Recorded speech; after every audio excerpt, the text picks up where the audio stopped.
Today we are solving more inequalities, but today we are solving compound inequalities. So we have talked about compound inequalities a little bit prior to now. These are our and our or problems.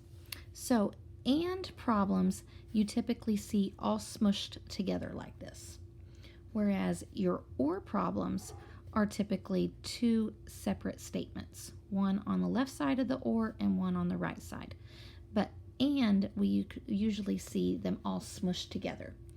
Okay, so I want to make sure you understand that there's a difference between and or, just what the word means by itself in general. So when we graphed these before, you may not have understood exactly how I knew how to graph the way I did. So I just want to explain the difference between and or for a little bit, and then we'll get to the notes. Okay, so I made up this little example. Let's see if we can see it here. All right, so it's about going to an amusement park. All right, so in this first scenario, it says to go on the amusement park ride, you have to be at least 7 years old and at least 4 feet tall. So what does it mean to be at least 7? 7 years old or older. What does it mean to be at least 4 feet tall?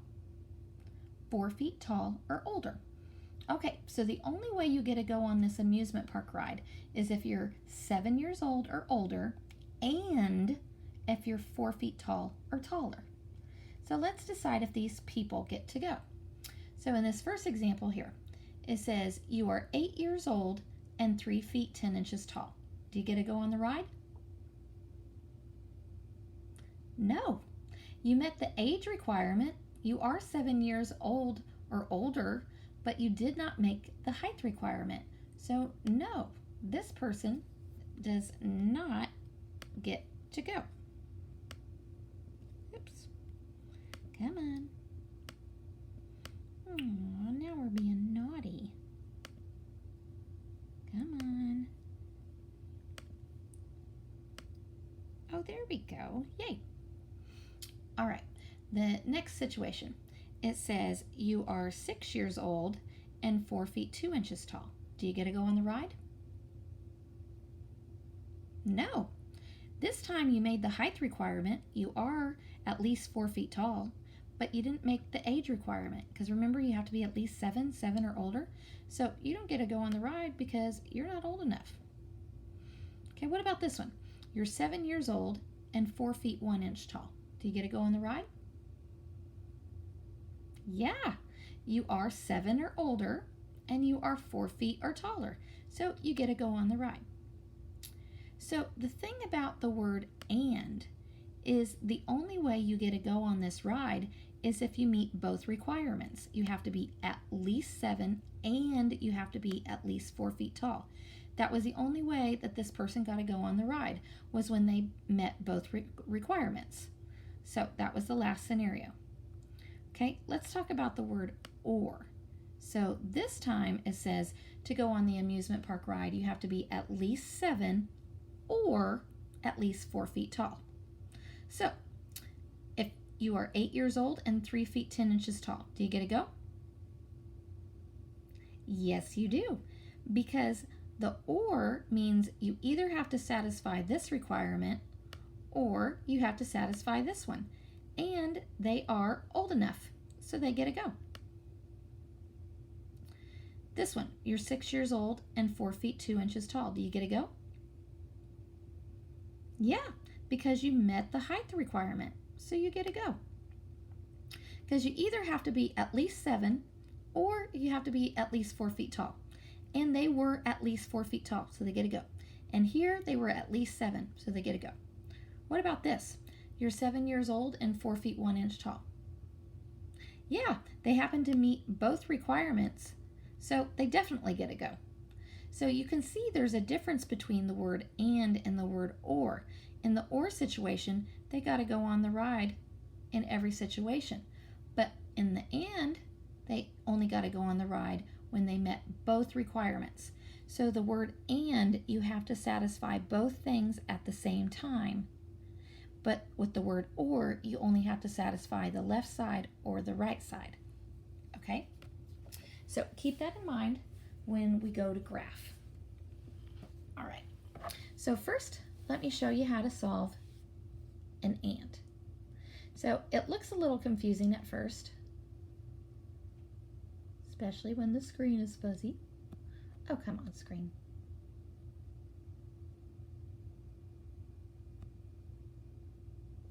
Okay, but basically what you're going to do is I'm going to cover up the left side and look at what I see here and ask myself, what would I do to get x by itself? So remember, whatever's smushed with it or divided with it, you save that for last if there's only one x in the problem. So I'm going to get rid of subtraction of 4 by adding 4. And remember, you have to do it to both sides. Well, I'm also going to do it to this side, because what I'm really doing here is I'm solving two equations all at the same time. Okay, so negative 4 plus 4 is 0. Shoop, that's gone. Bring down your 2x. Bring down your symbols. On the right side, 12 plus 4 makes 16. And on the left side, negative 6 plus 4 makes negative 2. Okay, if I cover up that left side again, what would I do to get x by itself? How do you undo multiplication? You divide. So we're going to divide both sides by 2. But I also need to divide this side by 2. And that's because I'm solving two equations at once. Okay, this makes 1. Negative 2 divided by positive 2 makes negative 1. And 16 divided by 2 makes 8. Will I flip any signs? Nope. I divided by a positive 2, so no signs will flip. So remember, if you divide by a negative, you have to flip around your inequality signs. But if you divide by a positive number, you don't. All right, so I'm going to draw a little number line. I'm going to put the smaller number, negative 1, on the left. I'm going to put the bigger number, 8, on the right. Because there's no equal signs, they're going to have open circles. And now I'm going to figure out how to shade them. Now remember, when it's all smushed together like this, it's an and problem. So I'm going to use the word and. All right, so I start with the variable and I read this way. Big Mouth is eating him, so he's greater. So you want numbers that are greater than negative 1. So that's this way. And you want numbers that are smaller than 8. And that's this way. So you can only graph where you are greater than negative 1 and less than 8. So these are greater than negative 1, but they're not less than 8, so I can't shade there. So the only way I can shade where both things are true at the same time is where they overlap, and that's in the middle. So right here, smack dab in the middle, is where your numbers are greater than negative 1, but also at the same time less than 8. Okay, interval notation, nothing goes to infinity, so it's just negative 1 comma 8, because that's where the shading is in between those numbers. And then open circles, get parentheses. And that's the answer. It wasn't so bad. It looks kind of scary though. All right, looking at the next one. Okay, I'm going to cover up this left side because I find that helps students a little bit, especially at first. If I want to get x by itself, what will I do? What do you think? Subtract 3. My goal is to get that x by itself, so let's get rid of addition of 3. So I'm going to subtract 3 from both sides. Now remember, I'm going to do it over here also because I'm solving two equations all at once. So 3 minus 3 is 0. The 4x drops. The symbol drops. The symbol drops. Negative 9 minus 3 makes negative 12. And 11 minus 3 makes 8. Okay, let me cover up that left side again. Now to get x by itself, how do you get rid of the 4? You divide. So I'm going to divide both sides by 4, but I'm also going to divide this side by 4. So 4 divided by 4 is 1, so all I have left is 1x or x. 8 divided by 4 makes 2, and negative 12 divided by 4 makes negative 3. Will my signs flip? Nope, because I divided by a positive number, so don't flip the signs. Okay, so now let's make our number line. I'm going to put the smaller number on the left. I'm going to put the bigger number on the right. This time they both have equal signs, so they're both going to get closed circles. All right, so I read from the variable this way and then the variable this way, and I use the word and, because when they're smushed together, that's and. So and is when you can only shade where both things are true at the same time. So Big Mouth is eating him, so he's greater. So I want numbers greater than -3. So greater than -3 is this way. And I want numbers smaller than 2. And smaller than 2 is this way. So I need to be bigger than this and smaller than this. And that happens smack dab in the middle. So interval notation. The shading is between -3 and 2. So it's -3, 2. And close circles get brackets. And that's my answer, and I'm done. Okay, let's look at number 3. All right, let's cover up that left little side there. What do you think you're going to do first in this problem? We're going to add 3. To get rid of subtraction of 3, we're going to add it, and we're going to add it to all our pieces. So -3 plus 3 is 0. Drop your 4x, drop the symbol, drop the symbol. On the left side, 13 plus 3 makes 16. And on the right side, 9 plus 3 makes 12. Okay, let's cover up the left side there. What do you think you're going to do to get x by itself? Divide by 4. And remember, you're going to do it to all 3 pieces. Okay, so all I have left is x. 16 divided by 4 is 4. 12 divided by 4 is 3. Will I flip my signs? Nope. I divided by a positive number, so no flipping. Okay. Now, this looks a little different than it normally does. Remember how the smaller number is normally on the left? So this time 3 is the smaller number, so that goes on the left. And 4 is the bigger number, so that goes on the right. So this looks a little bit different. Okay, there's no equal sign, so they're going to be open circles. Now let's figure out where to shade. The Big Mouth is eating him, so I want numbers greater than 4. So I want numbers greater than 4. Greater than 4 is this way. And I want numbers less than 3. Well, less than 3 is this way. So where do you have numbers that are bigger than 4 and smaller than 3? Can you think of any number that is bigger than a 4 and at the same time smaller than a 3? Like 5. 5's bigger than 4, but is 5 smaller than 3? No. What about 2? Well, 2's less than 3, but is 2 bigger than 4? There's no solution to this. Just to remind you, the symbol for no solution is a 0 with a slash through it. So this problem was a little bit tricky, so you had to understand the word and. You can only shade an and where both things are true at the same time. And there's no number in this world that's bigger than 4 and smaller than 3. It doesn't work. So there was no solution. So typically our and problems look like this, where the shading is in between, but there is an exception, and sometimes the and problems have no solution at all. Okay, now we're going to look at the ors. So or problems, remember you got to go on the amusement park ride as long as you satisfied one of the requirements. So since I only have to satisfy one of the requirements, I basically just solve the problem on the left and graph it. I solve the problem on the right and graph it. And however it looks, it looks. Because you don't have to think about both things at the same time. You only have to think about one thing or the other thing. Whereas with an and problem, you have to be thinking about both situations at the same time. Okay, so I am going to solve the left side and then I'm going to solve the right side. Okay, what do you think you'd do first? Add 2.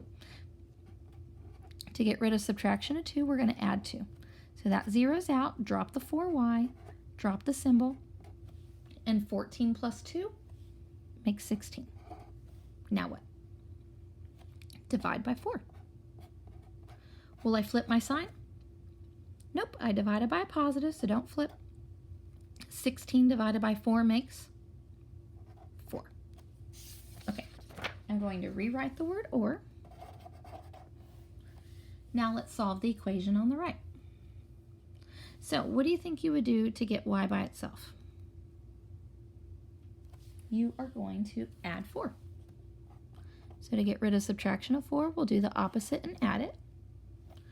The 3y drops, the symbol drops, and negative 13 plus 4 makes negative 9. Then what? Divide by 3. Will I flip the sign? Nope, I'm dividing by a positive, so no flipping. And negative 9 divided by 3 makes negative 3. All right, now let's do our number line. The smaller number goes on the left. So my smaller number is negative 3. And my bigger number goes on the right. Now, remember with the amusement park ride, as long as one of the situations is satisfied, then that is good for the or. So I'm going to graph this one, and then I'm going to graph this one, and however it looks, it looks. So with this statement here, because of the equals, there'll be a closed circle on the 4, and it says y is greater than 4. So I want to be greater than 4, so that's this way. This one, because of the equals, it's a closed circle at the negative 3, and this says y is less than negative 3, and less is to the left.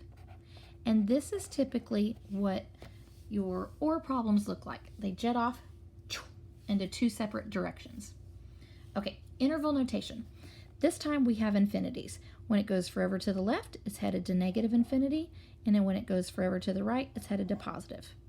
So it starts from negative infinity to negative 3. Remember the break in the graph where there's no shading, that's the union symbol. And then it goes from 4 to positive infinity. So 4 comma positive infinity. Now let's get the symbols. Infinities are always parentheses, and closed circles are always brackets. And that's the interval notation for what an OR problem typically looks like. ORs are easier than ANDs. You don't have to think as much when you're graphing, and you basically work the left problem and work the right problem. All right, let's look at number 2. If I was to solve this left problem, what do you think I would do? So ignoring the right side, what do you think you would do? Subtract the 9. So to get rid of addition of 9, you do the opposite and subtract. So this makes 0. Drop your 3x, drop your symbol, and then negative 3 minus 9 makes negative 12. And then to get x by itself, divide by 3. Will I flip my sign? Nope, I'm dividing by a positive, so don't flip. And then negative 12 divided by 3 makes negative 4. All right, let's rewrite the word or. And now let's solve the equation on the right. Okay, so to get x by itself, what do you think you'd do? Subtract the 1. To get rid of addition of 1, you subtract it. So the negative 2x comes down, the symbol comes down, and then what's 5 minus 1? 4. To undo multiplication, we divide, and we're dividing by negative 2. So this makes positive 1, so we just have 1x or x. Will I flip my sign? Yes, I will. So when you divide by a negative, flip that sign. So I'm going to flip it around. And then 4 divided by negative 2 makes negative 2. So I'm going to make a note. Flip that sign. So if you divide by a negative, you flip that sign. Okay, let's do our number line. So the smaller number goes on the left. Do you know who's smaller? -4 is smaller. -2 is bigger, so it goes on the right. All right, so I'm just going to graph one thing at a time. So I'm going to do this one first. It'll be an open circle because there's no equals. The pointed end faces the variable, so that is read as a less than. So x is less than -4, so less is to the left. The -2 will also be an open circle because there's no equals. The big mouth faces him, so this is read with a greater. So x is greater than -2 and greater is to the right. Okay, interval notation. When the graph goes forever to the left, remember it's headed to -infinity, and when it goes forever right, it's headed to positive. So it goes from -infinity to -4. The break in the graph where there's no shading, that's your union symbol. And then it picks back up at -2 and goes to infinity. Okay, infinities always get what? Parentheses. And open circles always get what? Parentheses. And there's my interval notation. Okay, we're going to do one more. Before I continue, I have to show you something beautiful. You may not think it's beautiful, but it's my kitty. Hello, Miss Oreo. Are you showing everybody your belly? Yes, you are. If you don't like cats, I apologize. If you like cats, then you might have enjoyed that. Okay, one last problem. All right, so looking at the left side, what do you think you would do? Divide by 3. Will you flip the sign? Nope. You divided by a positive, so no flipping. And then 3 divided by 3 makes 1. Let's rewrite that word or. Okay, the right side. What do you think you're going to do? Divide by 9. Will you flip the sign? Nope. You divided by a positive. And 54 divided by 9 makes 6. Okay, let's make our number line. The smaller number goes on the left, so 1 goes on the left. The bigger number goes on the right, so 6 goes on the right. And with ORs, you graph that one and graph that one. Whatever happens, happens. So because of the equals, we'll have a closed circle at the 1, and it says x is greater than 1. So greater than 1 is to the right. So I shade everything to the right. This one, there would be an open circle at the 6. However, when you're shading all the numbers that are bigger than 1, even if you put an open circle here, when you shade bigger than 1, whew, you'd blow right through that open circle. So the open circle basically just goes away because you're shading everything bigger than 1. So when you shade less than 6, well, numbers less than 6 are everything to the left of it. I ended up coloring the entire number line. When you end up coloring the entire number line, that's called all real numbers. And this is what happens to OR problems sometimes. So, most of the time, OR problems jet off into separate directions like this. But there is an exception, and sometimes you can get all real numbers. Whereas AND problems, most of the time the shading's in between, but you can have an exception, which is no solution. Now, let me remind you the symbol for all real numbers, and that is 2 straight up and down lines, and then I make an R. So that way, this is your A for all, and this is your R for real, all real numbers. Now, if you were to do interval notation for this, it's going all the way to the left, which is -infinity, and all the way to the right, which is +infinity. So that would be -infinity, +infinity, both with parentheses. And that's this lesson. Smiley face.